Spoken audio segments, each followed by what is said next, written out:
Hello guys and welcome back to the channel, where today guys I'll be showing you how to find a Harbor Freight tool store.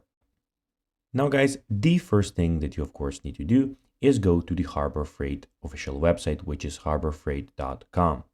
Now guys, when you did that, you just need to go and log into your profile. But guys, if you do not have one, you can always go and register to Harbor Freight. But guys, if you do not know how to do that, you can always go to our YouTube channel where we have plenty of how to Harbor Freight videos where you can see how you can do this. Now guys, that we got that out of the way, let's see what we actually have in front of us here.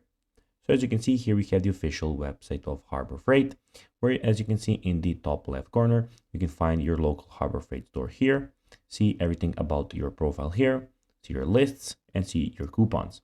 In the top right corner, you can see your cart and everything that is in your cart. And here guys, you have the search bar where you can go and search for anything that you would like to look up and just click enter to find it.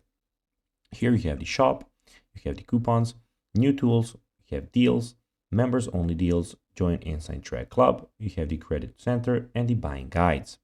Also, when you hover on your name, here you can see your orders, your lists, your coupons, Inside Track Club, payments, addresses, account settings, and last option is of course the sign out option.